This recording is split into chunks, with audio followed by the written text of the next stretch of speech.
Well, hello, friends. Mark Holmes here with my buddy Cowboy Joe Boo. And as always, thank you guys for watching, commenting, and subscribing to the Joe Boo Sports Report. Without you guys, this does not work. Let's get open for business here. Um, it's nice for us Cowboy fans because we got our win against our hated rivals, the Washington Redskins, on Thanksgiving Day. Had a great meal. Definitely the Redskins were dessert. And we can kick back tomorrow and watch the Giants and the Eagles knock each other's brains out, knowing that we are in first place. And I want to welcome Philly 500 to the channel. You know, earlier we had the stinking New York Giant fan. So we are fair and balanced here, and we want to give equal time and opportunity. Philly, how was your Thanksgiving, man? My Thanksgiving was great. It was great, despite, watching the Cowboys win. That kind of hurt me a little bit. Wait, hold up. Yeah, what? Stop right there. Let me look right here. You know you were rooting for the Cowboys. Oh. No, you know, no, don't lie to me, man. I had bet because my brother-in-law said I feel like the Redskins were to win. So we bet money on the Redskins. Wait. Did you say your brother-in-law? My brother-in-law. He said he had a good feeling. You took the word He's of a an Jets in-law. fan. He's a Jets fan. What can I say? Come on. You took the word of an in-law Jets fan. Come on, man. Hey, it doesn't take much to convince me to make a bet. If you say I got a feeling, I'm on. Now, if I knew you wanted to bet the Cowboys, right, while I was there, there's no way I would have done it for you because I'm not going to take your money. I don't want you to lose because that ain't happening. You mean you didn't put that $100 on the Cowboys? For No. I'll save it. I'll send it back. I can't have you losing money. Come on. I can't do that to you, Mark. I've been a lifelong Cowboy fan. Nobody's perfect. Take a good look around here. All the money that I've lost buying Cowboys gear. Okay. Nobody's What's perfect. Another $100. Yeah, that's true. Man. But this season hasn't been the season that I guess you guys expected. No. This has been a humbling experience this year. You win the Super Bowl, and I didn't think this team was necessarily going to come out and win another one, but I thought they would be competitive.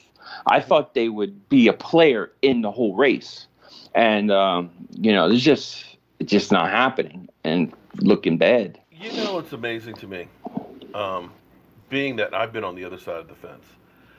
You guys played so well last year, and I will attribute it to the fact that your running game was more important than people gave it credit for. Yeah, I agree. You guys, I think, were third last year in rushing. Something like that. We were up there. Yeah, like 4.8 a carry. Yeah. This year, I think you're like 24, 25. And I think more than anything else, the value of that running game has been proven with your Eagles. Because with our Cowboys, when we lost Zeke Elliott last year, all we got was Dak was trash. Can't win without Zeke Elliott. You guys suck. But now it's kind of the same thing with you guys. And the injury bug has just been hell. I mean, it's the NFL. It's a strange lover. Yeah. Our top five secondary is probably out tomorrow. So a top five, besides Malcolm Jenkins, we got tons of corners hurt. Mm-hmm. We got offensive line hurt. We got running backs hurt. And we got a quarterback coming back from a torn ACL. But I'll tell you the problem with this team. The biggest problem I've been watching the Colts the last 3 weeks very closely. Mm-hmm. They look like a spitting image of the Eagles last year. Frank Reich, the offensive coordinator that went to Indianapolis, I think that hurt us. I think he was the balance for Doug Peterson because Doug Peterson's pass heavy all the time. Mm-hmm. And I think that has really changed things. And then I don't know if you heard about our offensive coordinator this week. He came out and he said publicly that he doesn't know how to integrate Golden Tate. Well, if you don't know how to integrate him, why are you the offensive coordinator, right? Shouldn't you get fired right then and there if you say that? Oh, my God. You mean the Cowboy killer? He does not know how – wow. So even if you – why even come out and say that? I know. To me, as soon as the offensive coordinator says that, he's got to be replaced right away. Yeah, it's hard times there. But you have a slump buster coming in tomorrow. We got the biggest break ever to come through Philly. The New York stinking Giants.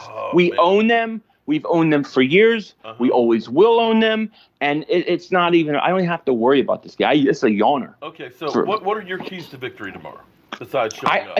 I tell you what, the beating that the New Orleans Saints gave us, the thing about losing wasn't, the thing about that game wasn't losing. It was the effort. I thought they kind of quit. And I think that I'd like to see this team come out and play with intensity, play like it matters. I thought Carson, as bad as he played against New Orleans, was the only one really playing hard, him and Malcolm Jenkins. I think a lot of guys quit.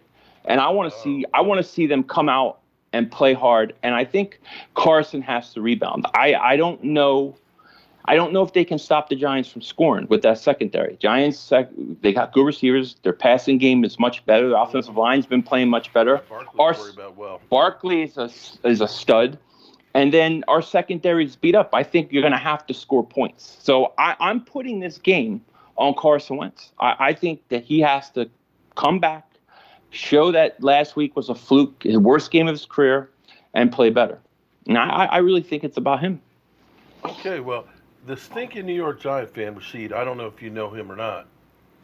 I watched. Okay, he's come up with a new term, and it's amazing to me how everybody piggybacks off the Cowboys. We got Zeke Elliott who eats, right? He said that we're going to be carving them up and eating. I tell you what, they're going to be carving up your defense with Barkley. They're going to be carving you, and he's got it in his mind that they're going to run the table and make the playoffs.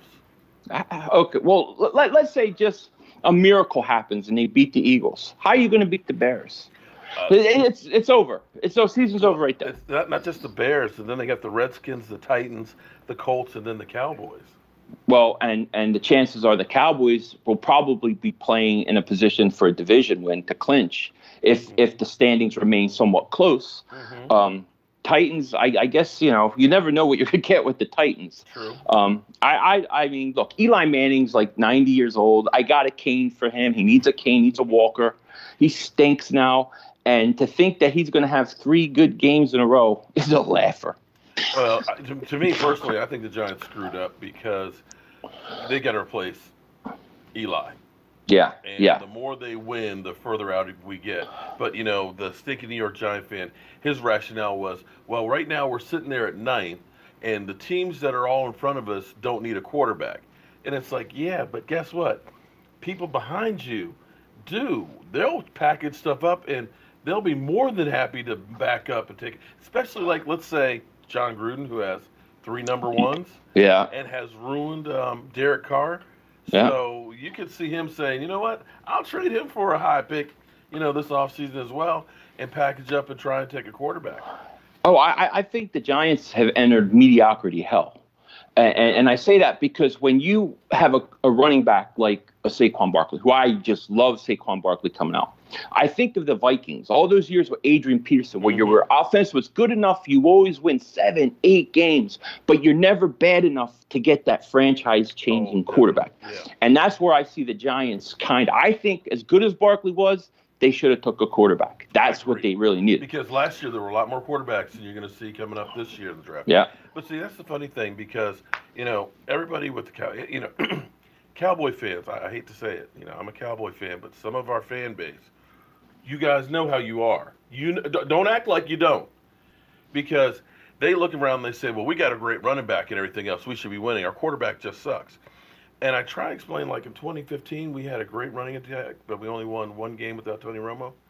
And you need more than just a great running back. You need a quarterback who is capable. You need a receiver that can stretch the field. You guys had it all working together. You had a great tight end. Your receivers were getting open because your running game was going well. Carson Wentz was on 2 good legs, and it was the perfect firestorm. But you have to kind of have a little bit of everything, I think. And you do. The injuries have hurt. So, looking ahead to next year, you guys have a lot of guys that are kind of high-priced and they're getting older. You think your team's going to look at rebuilding next year? I don't necessarily think they have to rebuild, but I think they have to cut the fat off the roster. I think guys like Jason Peters, I think Nick Foles is $18 million against the cap. To sit on the bench is too much. You gotta cut the fat then I think you have to look at the way the NFL is today. This is an offensive league. You score points. That's how you win. And you got to go out and you got to get news to skill all players. of us Cowboy fans and Jason Garrett. It is an offensive league, and you want to score points. Okay. I mean, look at the best teams, right? They all can score 30 points a game, easy. And you have to go and do it. So the Eagles have to retool. I don't think they have to rebuild. But they got to get rid of guys like Jason Peters and Foles. There's a lot of guys that they won a Super Bowl, and I think they wanted to do right by them, take care of them. And I think Sproul's another one. And I don't think it turned out to be the right move. My hope is that we can beat I know we'll beat the Giants, but if we can win the next 3 games, one of them against your Cowboys, then hopefully I will be there. He'll be there. And he'll watch his team hopefully take a beating, double moonwalk of the ass. That's what I like to call it. But here's what I think. Are you already looking past the Giants? Don't sleep on the Giants. Dude, you could sleep, take a nap. And matter of fact, your little Giant friend, he better go eat more turkey. Eat as much turkey as he can because it's time to go hibernate for the season. Their season's over. It's been over. He could sleep next year through, too. And he wouldn't miss anything. With Eli Manning, that old bag, forget it. Giants are done. They can't beat us tomorrow. Wow. Well, thank you, Philly 500. I appreciate you coming on here. You're actually a great, great fan of the Eagles and stuff. Unlike a lot of those other Eagle fans that have just disappeared, pulling the stickers off their car and all that. I appreciate you coming through here. And maybe I could get you and Rashid both after that Eagle game on here. What do you think? Tell them I say bring it. I would love to. I'd love to laugh. Maybe we should do that. Maybe, yeah. So one of you will be eating crow or eagle. Yeah, he will. But any final words for it? Tell everybody where to find you. My channel's Philly 500. You can find me there. I'm always talking about the Eagles. I even do Sixers and other stuff, all Philly sports. I'm a big sports fan, and anybody's welcome to come. So if you're a Cowboy, you're a troll, come on, bring it. Let's go. You heard it. Troll his ass and bring it. I'm Mark Holmes with Philly 500, and thank you guys. Good luck to your Eagles tomorrow. Thank you. Did I really say that? Yep.